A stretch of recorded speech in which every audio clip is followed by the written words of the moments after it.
ಏನೇನ್ ಬೇಕು ತುಂಬಿಸ್ಕೊ. ಆಮೇಲೆ ತಡ ಆದ್ರೆ ಮಕ್ಕಳು ಶಾಲೆಯಿಂದ ಬರ್ತಾರೆ. ಅವರ ಮುಖ ಕಂಡ್ರೆ ನಮ್ಮ ಕಾರ್ಯ ಮುಂದೆ ಹೋಗಲ್ಲ.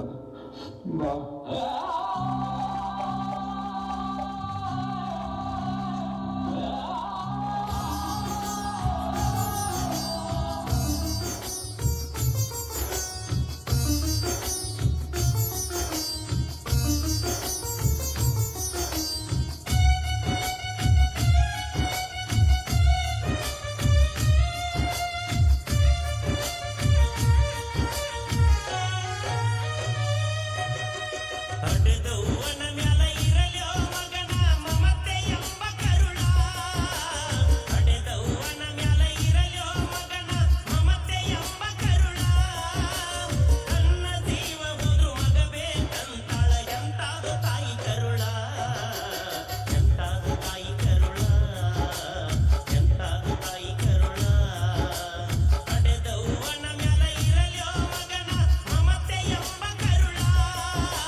ಅಪ್ಪ, ಅಮ್ಮ, ಡೋಂಟ್ ವರಿ, ನಿಮ್ಗೆ ಇಲ್ಲಿ ಯಾವುದೇ ತೊಂದರೆ ಇಲ್ಲ.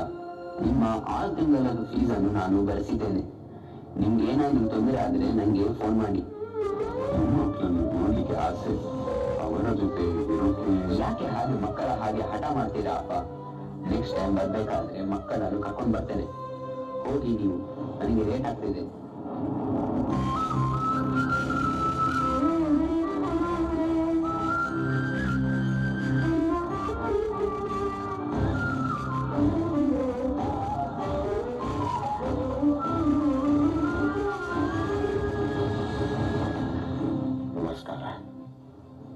ನಾನು ಜೋಸೆಫ್, ಪ್ರೇಮಾಲಯ ಆಶ್ರಮದ ಸೀನಿಯರ್ ಮೋಸ್ಟ್ ಸದಸ್ಯ.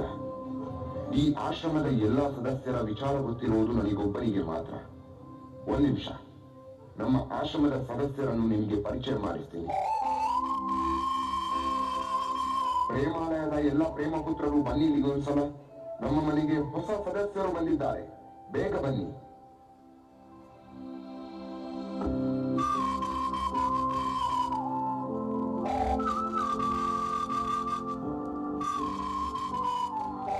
ಇಷ್ಟೇ ಅಲ್ಲ, ಇನ್ನು ತುಂಬಾ ಜನ ಸದಸ್ಯರಿದ್ದಾರೆ.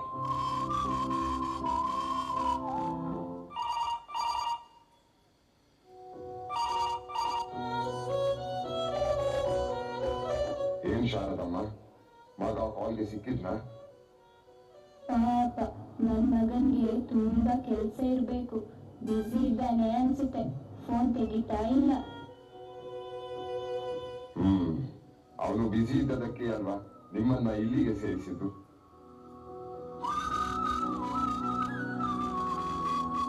ನೋಡಿ ಜೋಸೆಫ್ ಅಣ್ಣ, ನೀವು ನನ್ ಮಗನ್ ಬಗ್ಗೆ ಹಾಗೆಲ್ಲ ಹೇಳ್ಬಾರ್ದು. ಅವನಿಗೆ ಅಮ್ಮ ಅಂದ್ರೆ ತುಂಬಾ ಇಷ್ಟ.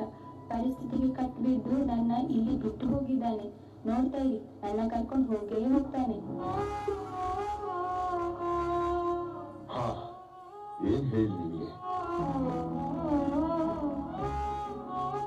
ಬೈ ಈಗ ಹೋದ್ರಲ್ಲ, ಅವರು ಶಾರದಮ್ಮ ಅಂತ. ಮಗನ ಕಾಲ್ಗೆ ತುಂಬಾ ವರ್ಷದಿಂದ ಕಾಯ್ತಾ ಇದ್ದಾರೆ. ಆದ್ರೆ ಏನ್ ಮಾಡುದು, ಮಗ ನಾಟ್ ರೀಚಬಲ್. ಅಂದ ಹಾಗೆ ನಿಮ್ಮ ಹೆಸರೇನು? ನಾನು ರಮಣ್ಣ, ರಿಟೈರ್ಡ್ ಟೀಚರ್. ಏನು ವಿಧಿ ನೋಡಿ, ಸಮಾಜದ ಎಲ್ಲರಿಗೂ ಬುದ್ಧಿ ಹೇಳಿ ತಿದ್ದಿದ್ದ ನನಗೆ ನನ್ನ ಮಗ ಬುದ್ಧಿ ಹೇಳಿ ಶಾಲೆಗೆ ಮಕ್ಕಳನ್ನು ಸೇರಿಸಿದಂತೆ ಈ ವೃದ್ಧಾಶ್ರಮಕ್ಕೆ ನನ್ನನ್ನು, ನನ್ನ ಹೆಂಡತಿನ ಕರ್ಕೊಂಡು ಬಂದ. ರಾಮಣ್ಣ, ನೀವು ಇಷ್ಟಕ್ಕೆಲ್ಲ ನೊಂದುಕೊಂಡ್ರೆ ಹೇಗೆ? ಇಲ್ಲಿ ಇರುವವರೆಲ್ಲ ನಮ್ಮ ವಯಸ್ಕರೇ. ಅಂದ ಹಾಗೆ ಇಲ್ಲಿ ಇರುವವರೆಲ್ಲ ಸಮಾನ ಮನಸ್ಕರೇ. ಸಮಾನ ಮನಸ್ಕರು ಅಲ್ಲ, ಸಮಾನ ತೊಂದರೆ ಅನುಭವಿಸುತ್ತಿರುವವರು. ಅಂದ ಹಾಗೆ ಜೋಸೆಫ್ ಅಣ್ಣ, ನೀವಿಲ್ಲಿರೋ ಕಾರಣ?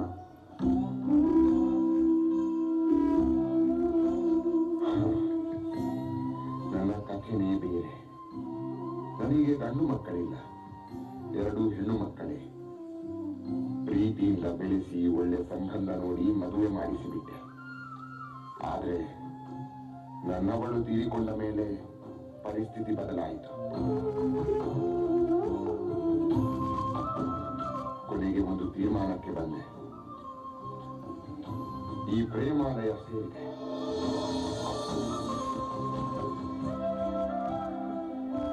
ನೀವೇ ಪುಣ್ಯವಂತರು ಜೋಸೆಫ್. ಮಗು ಹೆಣ್ಣಾಗಲಿ ಗಂಡಾಗಲಿ ಈ ತಾಂತ್ರಿಕ ಯುಗದಲ್ಲಿ ಕೊನೆಗೆ ಅಪ್ಪ ಅಮ್ಮನಿಗೆ ಇಂತಹ ಪ್ರೇಮಾಲಯವೇ ಗತಿ. ಆದ್ರೆ ರಾಮಣ್ಣ, ಒಂದು ಥ್ರಿಲ್ಲಿಂಗ್ ವಿಚಾರ ಹೇಳ್ತೀನಿ. ಇಲ್ಲಿರುವ ಒಂದು ವ್ಯಕ್ತಿಯು ಬಡ ಕುಟುಂಬದಿಂದ ಬಂದಿಲ್ಲ, ಎಲ್ಲರೂ ಶ್ರೀಮಂತ ಕುಟುಂಬದವರೇ.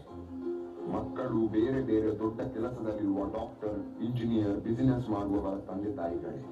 ಅದು ಸರಿ ಜೋಸೆಫ್ ಅಣ್ಣ, ಮಕ್ಕಳಿಗಾಗಿ ಆಸ್ತಿಯನ್ನು ಮಾಡಬಾರದು, ಮಕ್ಕಳನ್ನೇ ದೇಶದ ಆಸ್ತಿಯನ್ನಾಗಿಸಬೇಕು.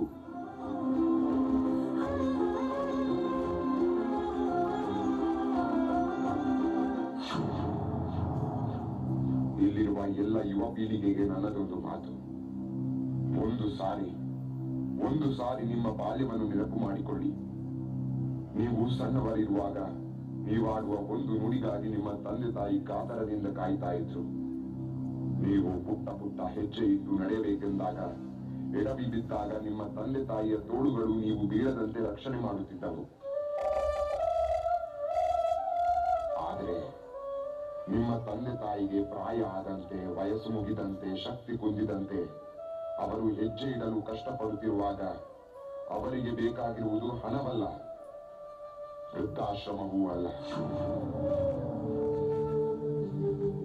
ಅವರಿಗೆ ಬೇಕಾಗಿರುವುದು ನಿಮ್ಮ ಸಾಂಗತ್ಯ, ನಿಮ್ಮ ಪ್ರೀತಿಯ ತೋಳುಗಳು, ನಿಮ್ಮ ಪ್ರೀತಿಯ ತೋಳುಗಳು.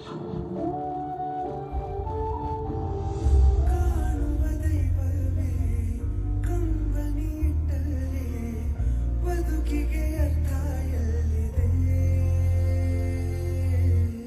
ಕರುಣೆ ಕಣಜವೇ ಕೊರಗಿ ನಿಂತರೆ ಮನಸ್ಸಿರೆ ನನ್ನ ಕೊಂದಿದೆ.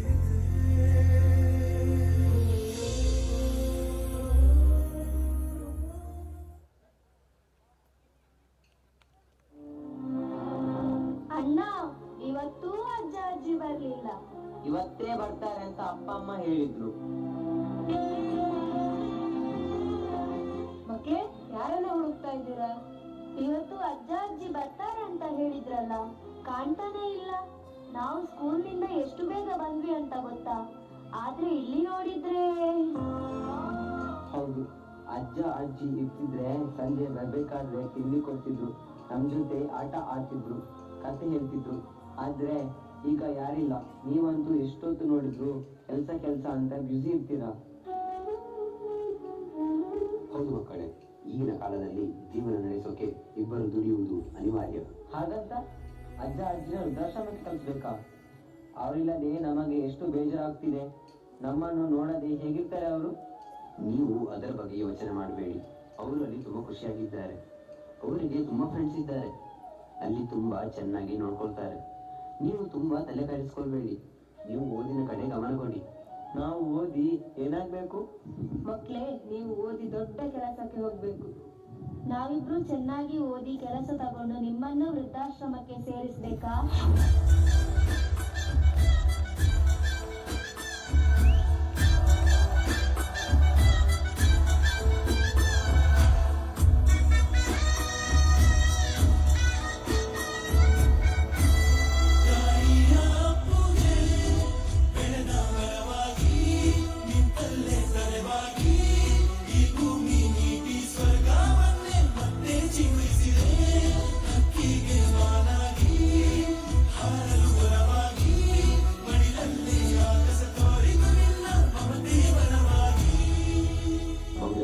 ನಾವು ಯಾಕೋ ತಪ್ಪು ನಿರ್ಧಾರ ತಗೊಂಡ್ವಿ ಅಂತ ಅನಿಸ್ತಾ ಇದೆ.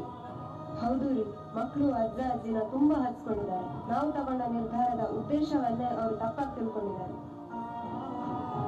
ಹೌದು, ಯಾಕೋ ಮಕ್ಕಳ ಮೇಲೆ ತಪ್ಪು ಪರಿಣಾಮ ಬೀರ್ತಾ ಇದೆ. ಇನ್ನು ನಾವು ಸುಮ್ಮನಿದ್ದರೆ ಪರಿಸ್ಥಿತಿ ನಮ್ಮ ಕೈ ತಪ್ಪಿ ಹೋಗ್ತದೆ. ಬಾ, ಈಗಲೇ ಹೋಗಿ ಅಪ್ಪ ಅಮ್ಮನನ್ನು ಕರ್ಕೊಂಡು ಬರೋಣ. ಬನ್ನಿ, ಹೋಗೋಣ.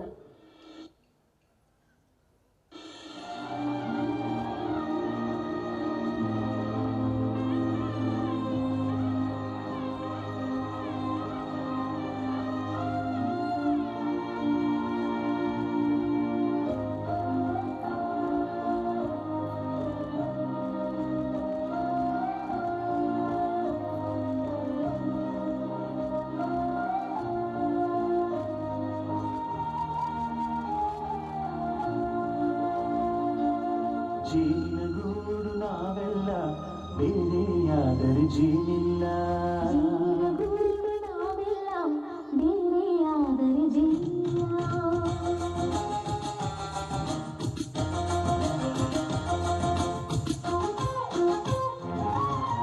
ಜೀವಿನ ಗೂಡು ನಾವೆಲ್ಲ ಬೇರೆಯಾದರೆ ಜೀವಿಲ್ಲ.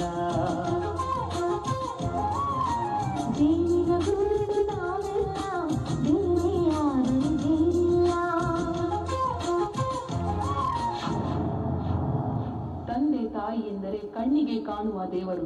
ಅಂತಹ ದೇವರನ್ನು ಮನೆಯೆಂಬ ದೇವಾಲಯದಲ್ಲಿ ಪೂಜಿಸಬೇಕೇ ಹೊರತು ವೃದ್ಧಾಶ್ರಮದಲ್ಲಿ ಅನಾಥವಾಗಿ ಕೊರಗಲು ಬಿಡಬಾರದು.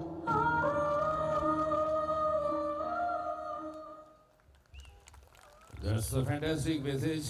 ಅದ್ಭುತವಾದಂತಹ ಒಂದು ಸಾಮಾಜಿಕ ಕಳಿಕಳಿಯೊಂದಿಗೆ ಉತ್ತಮವಾದಂತಹ ಒಂದು ಮೆಸೇಜ್ ಅನ್ನು ಕೊಟ್ಟು ಈ ಒಂದು ರೇನ್ಸ್ ಆಕ್ಟ್ ಅನ್ನು ಪ್ರೆಸೆಂಟ್ ಮಾಡಿದಂತಹ ನಮ್ಮ ರವಿ ಅಂಡ್ ಟೀಮ್ ಒಂದ್ಸಲ ಜೋರಾದ ಚಪ್ಪಾಳೆ ಬರ್ಬೋದಾ? That's lovely. Thank you so much.